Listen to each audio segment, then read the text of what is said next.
Hello friends, स्वागत है एक बार फिर से आप सभी का हमारे यूट्यूब चैनल सक्सेस प्लेटफॉर्म की में। और दोस्तों, अब मैं बात यहाँ पे करने वाला हूँ IBPS RRB PO एग्ज़ाम 2024 जो कि आपका 3 अगस्त का पेपर हुआ। और आज जितने भी पेपर हुए, ठीक है, 4 शिफ्ट में आज पेपर हुआ। चारों शिफ्ट के एनालिसिस के बाद आपका क्या कट ऑफ बनेगा, इस पर मैं यहाँ पे बात करने वाला हूँ। ठीक है, जैसा कि मैंने आपको पहले भी एग्ज़ाम से पहले भी मैंने आपको बताया था कि इस बार जो एग्ज़ाम पैटर्न जो है आपका चेंज हो चुका है, तो कहीं ना कहीं ये आपको इफ़ेक्ट करेगा आपके कट ऑफ लो होने में। ठीक है, पहला बात कि आपका कट ऑफ लो होगा, इसके अकॉर्डिंग मैंने पहले भी बताया था। अच्छा, जैसा कि मैंने आपको पहले भी बताया था कि आपका एग्ज़ाम में किस तरह का सवाल देखने को बनेगा इस बार, मैंने पहले भी आपको वीडियो में आपको जिक्र करा था कि लोकेलिटी सवाल आ सकता है, जो सिलॉक से आपका आएगा ही आएगा सवाल, चाइनीज़ कोडिंग से आएगा ही आएगा, digit base, odd one, direction से आपका जो है सर्कल जो है इन आउट वाला, या फिर आपका स्क्वायर इन आउट वाला, बॉक्स पजल, फ्लोर पजल, ठीक है, ईयर या मंथ बेस्ड जैसे पजल, ठीक है, अनसर्टेन जैसे सवाल आपको मैंने बताया था, अप्रॉक्सीमेशन से सवाल आपको मैंने बताया था, रॉन्ग सीरीज से मैंने बताया था। ठीक है, यहाँ पे क्वाड्रेटिक का सवाल अभी तक देखने को नहीं बना है, फिर DI का सवाल आपको देखने को भी ना मिला है। ठीक है, यहाँ पे एक चीज़ और देखने को मिला, डाटा सफिशियंसी के जगह पे आपको यहाँ पे क्या कैसलेट मिला आपको सवाल। ठीक है, कैसलेट मिला। ये अर्थमेटिक का जो मैंने 10 सवाल कहे थे, इस बार जो है आपका लगभग 10 से 15 सवाल आपको अर्थमेटिक से देखने को मिला है। ठीक है, तो जैसे कि मैंने पहले भी बताया था, और इस बार जो है आपका इसी प्रकार से जैसा कि आप देखिएगा। पहले मैं आपको बता देता हूँ कि क्या क्या रहा। देखिए, जैसा कि फर्स्ट शिफ्ट में आपको देख रहे होंगे कि आपका लीनियर सिटिंग अरेंजमेंट जो वेरिएबल का था 7%, 5 क्वेश्चन था।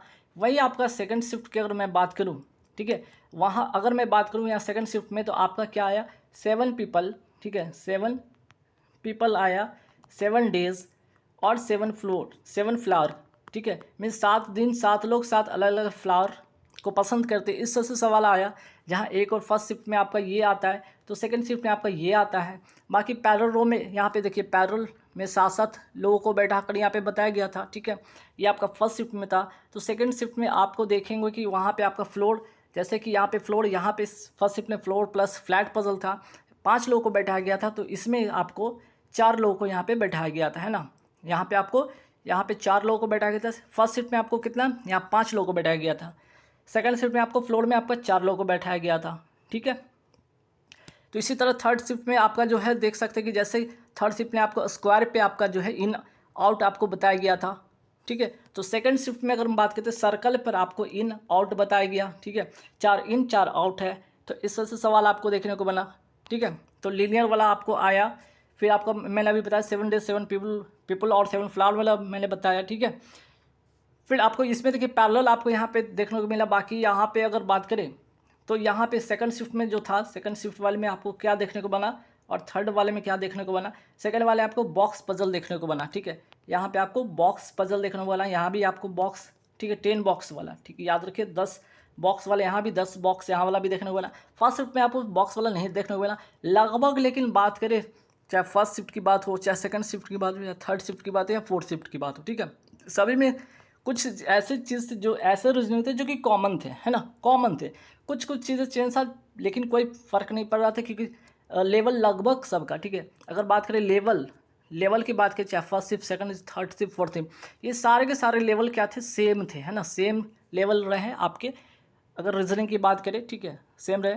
जैसे कि आप देख रहे होंगे यहाँ पे फ्लोर पजल आपको सेकंड शिफ्ट में देखने को मिला, थर्ड में नहीं देखने को मिला, कोई बात नहीं। लेकिन थर्ड में आपको क्या, वहाँ पे बॉक्स पजल देखने को मिला। यहाँ पे कंपैरिजन पजल आया आपका हाइट से। तो कहीं पे आपको सेकंड शिफ्ट में आपको डायरेक्शन वाला आया, डायरेक्शन से आपका 3 सवाल आ गया सेकंड शिफ्ट में। जैसे कि फर्स्ट शिफ्ट में आपको यहाँ पे कंपैरिजन आया, तो यहाँ पे सेकंड शिफ्ट में डायरेक्शन वाला आ गया। ठीक, तो इसी तरह देखिएगा, नंबर बेस्ड तो सवाल थे ही थे सभी में, सारे शिफ्ट में अगर देखा जाए तो नंबर बेस्ड कॉमन थे, मीनिंगफुल कॉमन थे, सिलॉक्स सभी में कॉमन थे, इनइक्वालिटी सभी में कॉमन थे, चाइनीज जो कोटिंग थे आपके फर्स्ट सेकंड थर्ड फोर्थ सभी में आपके कॉमन रहे, ब्लड रिलेशन कॉमन रहे, ऑड वन रहे, आपके पेयर वाले इन्फॉर्मेशन वाले सारे के सारे। कहने का मतलब सिर्फ पजल, जो आपके पजल की हम बात करें, ठीक है, पजल की हम बात करें तो 5 पजल आ रहे थे, है ना। और पांचों पजल में लगभग सभी में कॉमन रहा, कुछ में आपका जैसे कहीं पे, जैसे फर्स्ट शिफ्ट में आपको कहीं पे देखने को मिला कि आपका, ठीक है, कहीं पे आपको स्क्वायर पे 4 इन 4 आउट करके बैठाया गया, 4 इन तो 4 आउट, तो कहीं पे वही सर्कल पे आपको 4 इन 4 आउट करके बताया गया, पूछ लिया गया सवाल, ठीक है। तो फ्लोर में देखिए कहीं पे आपको 5 लोग को पूछ लिया गया, तो कहीं पे आपको 4 लोग पूछ लिया गया, ठीक है। कहीं पे मंथ बेस्ड पजल पूछ लिया गया, तो कहीं पे डेट मंथ पूछ लिया गया, ठीक है। डेट मंथ वाला आपका जो है पजल पूछ लिया गया, ठीक है। इनइक्वालिटी से सवाल रहा ही रहा, बॉक्स पजल रहा, 10 बॉक्स पजल वाला रहा कि आपको 10 बॉक्स को क्रम से आपको है ना सेट करना है, 1 से लेकर 10 में आपको ऊपर नीचे जो भी था आपको सेट करना था सिंगल रो में। तो डायरेक्शन हो गया, फ्लोर बेस कमेंट सा रहा, 10 बॉक्स वाला पजल से रहा, 7 पीपल 7 डेज 7 फ्लावर रहा, सर्कुलर का रहा, आपका सर्कल पे रहा, इन आउट वाला इनइक्वालिटी कॉमन रहा, चाइनीज़ कोडिंग जो रहा आपका जो रहा कॉमन रहा, सिलॉग आपका कॉमन रहा, ठीक है। बाकी पेयर हो गया, बर्ड वेस्ट हो गया, मीनिंगफुल बर्ड हो गया, ऐसे सवाल आपको देखने को मिला, ठीक है। ये हो गया रीजनिंग का। तो रीजनिंग में अगर हम बात करें, इसमें अगर हम बात करें फर्स्ट शिफ्ट का, अगर हम बात करें सेकंड शिफ्ट का, अगर हम बात करें थर्ड शिफ्ट का, अगर हम बात करें फोर्थ शिफ्ट का, अगर इन सभी में देखा जाए तो अटेम्प्ट की अगर हम बात करें, कटअप पे तो बात करेंगे, अटेम्प्ट जो रहा कम से कम 27 और ज़्यादा से ज़्यादा लोगों का जो अटेम्प्ट रहा, ज़्यादा से ज़्यादा रहा उनका लगभग 35, है ना। तो 27 से लेकर 35 ये मैक्सिमम है, ये मिनिमम है 27 और 28 से लेकर 35।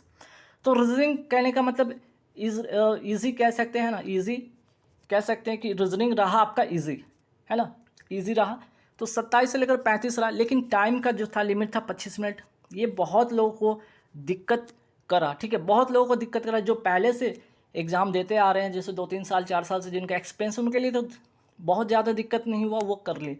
जो नए स्टूडेंट थे, जो फ्रेशर थे, उनके लिए टाइम मैनेजमेंट करना काफ़ी मुश्किल हो गया था। तो हो सकता है उनको 27 ना 28 या 29 आया होगा, ठीक है। अगर इतना भी आप कर रहे हैं तो एक आपका बेस्ट अटेम्प्ट माना जाएगा 27 से लेकर 32, ठीक है, जिसमें कि आपको general category, OBC category, EWS, SC सभी शामिल होंगे, ठीक है। चलिए अब वही बात करते हैं क्वांट का।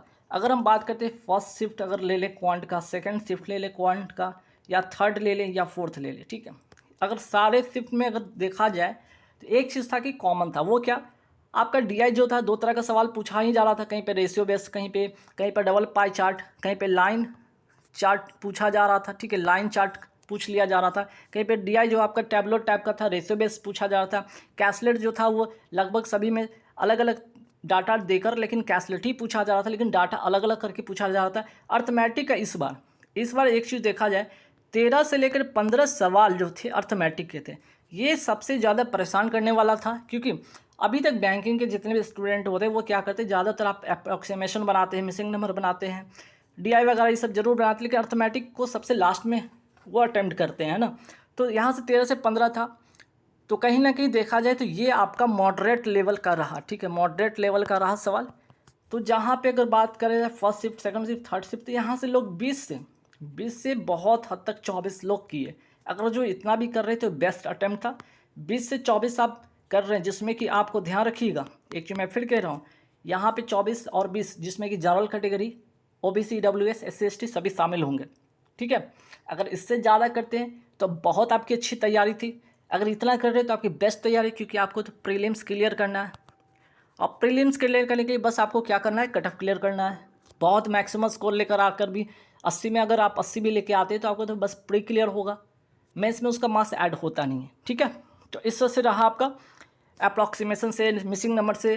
तो हाँ, एक चीज़ ध्यान रखिए कि यहाँ पे मिसिंग नंबर सीरीज से था, तो कहीं रॉन्ग नंबर सीरीज भी देखने को मिला है, ऐसा नहीं है कि रॉन्ग नंबर सीरीज नहीं देखने को मिला। तो missing number, wrong number, approximation, DI, तो डीआई कॉमन था, डीआई कैलकुलेट कॉमन था, अर्थमेटिक कॉमन था, ये रॉन्ग नंबर सीरीज और मिसिंग नंबर सीरीज दोनों पूछ लिया गया। तो अब देखा जाए कि सबसे मैंने क्या बताया अभी आपको, कि देखिए आपको मैंने ये बताया कि आपका रीजनिंग में जो अटेम्प्ट रहा वो 27 से लेकर लगभग वो 35 की है, ठीक है। ये बहुत अच्छा अटेम्प्ट रहा, लेकिन ऑन एन एवरेज 27 से 28 जो लोग कर रहे थे। अगर हम बात करते हैं रीजनिंग में, अगर लोग 28 भी कर रहे थे, अगर क्वांट में अगर आप यहाँ पे 20 से लोग 24 अटेम्प्ट किए, ठीक है, अगर आप 20 भी कर रहे हैं तो कितना हो गया 48, ठीक है, ये हो गया 48।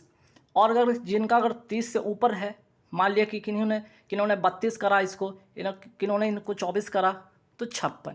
तो देख रहे हैं 48 से लेकर 56, जिसमें कि आपको जिसमें आपको यहाँ पे general category, OBC, SC, OBC, EWS जो है, ठीक है, ईडब्ल्यूएस, एससी और एसटी सभी इसमें आएंगे, ठीक है। जिनका 56 है, 52, अगर देखा जाए 50 से लेकर जिनका 56 है, ये जनरल अगर कैटेगरी में आते हैं तो उनके लिए अच्छी खबर है, ठीक है, प्रीलिम्स के लिए अच्छी खबर है।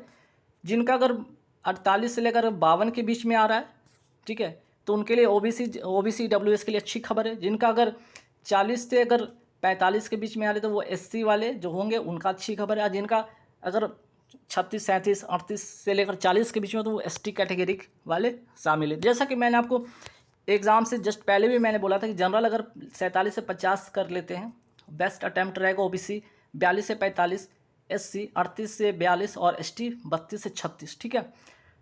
तो जनरल वाले के लिए यहाँ पे विद नॉर्मलाइजेशन, यहाँ पे मैंने एक चीज़ लिखा भी है, नॉर्मलाइजेशन, क्योंकि देखिए नॉर्मलाइजेशन में होता है कि आपका 2 से लेकर 7 मार्क्स तक बढ़ सकते हैं, और मैंने बढ़ते हुए देखा भी है, ठीक है। तो अगर मान लिया किन्हीं का जनरल कैटेगरी है, अगर उन्होंने अगर 48 अटैम्प्ट अच्छा किया है 100% एक्यूरेसी के साथ, अगर इनको नॉर्मलाइजेशन में अगर 4 मार्क्स मिल जाते हैं तो यहाँ से 52 आता है। और 52 मैं नहीं समझता कि इस बार अगर जहाँ जिस स्टेट में बहुत ज़्यादा भी कट ऑफ जाता है वहाँ पे उनका क्लियर हो जाएगा। बाकी जिस स्टेट में बहुत कम कट ऑफ जाता है तो अगर वो अगर 47, 48 कम किए हैं अटैम्प्ट, वो तो 100% श्योर रहे कि उनका प्री क्लियर होगा, बशर्ते कि आपका एक्यूरेसी बढ़िया हो, ठीक है। तो देखिए आज का जो है था 3 अगस्त का चारों शिफ्ट का जितना भी ऑल शिफ्ट की अगर हम बात करें तो ऑल शिफ्ट से यही पता चलता है कि आपका जो है रीजनिंग का लेवल जो था वो इजी रहा, क्वांट का लेवल आपका मॉडरेट रहा, ठीक है। और मैंने अटेम्प्ट भी बताया, तो इसके अकॉर्डिंग अगर देखा जाए तो आप देख लीजिएगा यहाँ पे जितने भी आप बिहार से अगर जो बिलोंग करते हैं, उत्तर प्रदेश, मध्य प्रदेश, छत्तीसगढ़, आंध्र प्रदेश, हिमाचल प्रदेश, वेस्ट बंगाल, कर्नाटक, उत्तराखंड, तेलंगाना, पंजाब, राजस्थान, उड़ीसा, झारखंड, हरियाणा, गुजरात, केरला, असम, तमिलनाडु, महाराष्ट्र, त्रिपुरा और आगे बढ़ते हैं तो आपके जम्मू कश्मीर, तो सारे के सारे आप देख लेंगे कट ऑफ, ठीक है। कट ऑफ कुछ इस प्रकार इस बार एक्सपेक्ट किया जा रहा है कि रहेगा कट ऑफ। तो आप लोग अगर जिस स्टेट में हैं और इस दायरे में आ रहे हैं, ठीक है, इस दायरे में आ रहे विद नॉर्मलाइजेशन, ठीक है, विद नॉर्मलाइजेशन तो श्योर रहें, ठीक है, श्योर रहे। अगर 100% आपकी एक्यूरेसी अच्छी है तो इस तरह की प्रीलिम्स आपका क्लियर हो जाएगा, ठीक है। कुछ स्टेट जैसे कि कट ऑफ बहुत हाई जाता है, अगर देखा जाए पंजाब का, राजस्थान का, उड़ीसा का, ठीक है, या यहाँ पे अगर देखा जाए असम का, ठीक है, तो पिछले बार तो खैर पिछली बार का जो था आपका वो टाइम बाउंडेशन नहीं था, कंपोजिट टाइम था। इस बार आपका एक सेपरेट टाइम दिया गया जिसके कारण अटेम्प्ट बहुत ज़्यादा नहीं हो पाए, ठीक है। तो ये रहा, और पिछले बार का देख लीजिए, पिछली बार का तो आपका जो था कंपोजिट टाइम के अकॉर्डिंग ये रहा है, पिछले बार का ही कट ऑफ है, ये भी एक बार नज़र देख लीजिए कि पिछली बार का क्या एक्चुअल कट ऑफ था, सभी स्टेट वाइज देख लीजिएगा और आप लोग फिर आइएगा, ठीक है। जिनका भी अगर प्रीलिम्स क्लियर होता है तो बहुत समय नहीं मिलेगा, ठीक है। प्रीलिम्स के बाद, प्रीलिम्स रिजल्ट के बाद 25 से लेकर, ठीक है, ये 30 दिन के अंदर का ही समय मिलता है, बस इतना ही समय मिलेगा मेंस के लिए, ठीक है। या मैं ज़्यादा ही बोल दिया, हो सकता है कि आपको 18 ये नहीं 20 से 25 कर लीजिए इसको, ठीक है, 20 से 25 दिन का आपको समय मिलेगा मेंस के लिए बस। तो जिनका लगता है कि अच्छा स्कोर है वो अभी से तैयारी करें, क्योंकि मेंस में भी ध्यान रखिएगा इस बार जो आपका है, ठीक है, मेंस का भी जो है आपका जो टाइम है वो अलग कर दिया गया है, याद रखिएगा, ठीक है। मेंस का भी जो टाइमिंग है वो क्या है, अलग है। अब यहाँ पे देख रहे हो कि यहाँ ऑफिस असिस्टेंट लिखा हुआ, ऐसा नहीं, पीओ की बात करें या क्लर्क, जो आपका जो, ठीक है, टाइम है वो इसी प्रकार है, दोनों में सेम प्रकार है। लेकिन अगर बात करें मेंस का देखा जाए तो पिछले बार का सेक्शनल जो है सेक्शन वाइज कट ऑफ है, जो कि हर बार वैरी करेगा, इस बार भी अलग होगा, इस बार और कम होगा, इस बार और लो होगा, क्योंकि रीज़न है कि आपका सेपरेट टाइम है। तो इसके लिए आप बेफिक्र रहिए, सेक्शन वाइज से कोई डरने वाली बात नहीं है। और पिछले बार का ही कट ऑफ है जो मेंस का कट ऑफ है, ठीक है, मेंस का कट ऑफ भी इस बार क्या होगा, लो होगा पिछले बार से, याद रखिएगा। पिछले बार की तुलना में इस बार कम ही कट ऑफ रहेगा। और मेंस से आपका फाइनल सिलेक्शन नहीं होता है, याद रखिएगा। इसके लिए आपको करना क्या होगा, आपको मेंस और इंटरव्यू दोनों का मार्क्स ऐड होगा, और ऐड होकर क्या 100 पर, ठीक है, 100 पर बनेगा। जैसे कि 100 पे 46, अगर सपोज कीजिए कोई एक बंदा है अगर 200 में 80 मार्क्स लेकर आता है, तो 80 में का 8 से मल्टीप्लाई 4 से कर लीजिए, 32 मार्क्स मान लिए मेंस में लेकर आए। इंटरव्यू में 100 में 70 करके आता है, और 7 को इसमें 2 से मल्टीप्लाई 14 मार्क्स आते हैं, तो इस तरह से बनता है आपको 100 पर। ठीक है, ये परसेंट जो आपका रेशियो वेटेज है ना 80:20 इस तरह से 100 पर बनता है। तो जाकर फाइनल सिलेक्शन होता है, देखिएगा 46 मार्क्स, 46, 47, 48 इसी तरह से होता है फाइनल सिलेक्शन का मार्क्स। जैसा कि आप देख लीजिएगा, जैसे देखिए यहाँ पे आंध्र प्रदेश का देखिए एससी का 41 है, एसटी का 39 है, ओबीसी का 46 है, ईडब्ल्यूएस का 45 है, यूआर का 48 है, एचआई कैटेगरी का 21, ओसी कैटेगरी 38, वीआई कैटेगरी के यहाँ पे अवेलेबल नहीं, आईडी कैटेगरी अवेलेबल नहीं, तो एचआई कैटेगरी, ओसी कैटेगरी। तो देख रहे हैं यहाँ पे जनरल से लेकर एससी एसटी तक का देख लीजिए। आपको क्या मैंने बताया कि तो कभी 46 किसी का, तो कहीं 41, तो कहीं 43, तो देखा जाए लगभग यहाँ पे 50 के अंदर में है ना। आप देख रहे होंगे इतना दूर में आपका जो डाटा है कहीं ना कहीं वो 50 के अंदर में ही है। ठीक है, कहीं कहीं देखिए यहाँ पे 51 गया है, तो कुछ कुछ स्टेट का जैसे कि आपका 50 से अबव गया, लगभग सभी का आपका 50 के अंदर है, लगभग सभी का। ठीक है, आप देख लीजिएगा स्क्रीनशॉट लेकर, लगभग सभी का 50 के अंदर में फाइनल सिलेक्शन होता है। इस बार जो होगा 2000 अगर बात करें ये 24 वाला, तो इस बार और भी आपका कट ऑफ फाइनल में कम होने वाला है। तो गाइस जैसा कि मैंने आपको पहले भी बताया था कि इस बार कट ऑफ कम रहने वाला था, रीज़न मैंने आपको बता रखा था, रीज़न आपका था टाइमिंग। ठीक है, सेक्शनल जो टाइमिंग था इसके कारण इस बार है। और सभी शिफ्ट में इस बार कोई ऐसा नहीं है कि आप कह सकते कि आपका रीजनिंग या क्वांट में हर शिफ्ट में अलग अलग आया, किसी में बहुत टफ, किसी में बहुत ईजी, किसी में मॉडरेट, ऐसा कुछ नहीं था। इस बार चारों शिफ्ट में रीजनिंग हो, क्वांट हो, पेपर लगभग सभी के सेम सेम आए हैं। तो गाइस आज के इस वीडियो में ताही जिनका अगला जो पेपर जिनका भी है वो ध्यान रखेंगे, बहुत ज़्यादा अटेम्प्ट के चक्कर में आप गलत नहीं करेंगे। ऑन एन एवरेज आप 50 के अराउंड कर लीजिए। ठीक है, अटेम्प्ट 100% एक्यूरेसी के साथ जनरल कैटेगरी से। बाकी जैसे जैसे आप कैटेगरी आपके डाउन होते वैसे है, वैसे वैसे आप थोड़ा कम भी कर लेंगे 2-4 मार्क्स, तो बिल्कुल आपका 100% एक्यूरेसी से आपका हो जाएगा क्लियर। तो चलिए नेक्स्ट वीडियो में मिलेंगे नए टॉपिक के साथ। Thank you very much.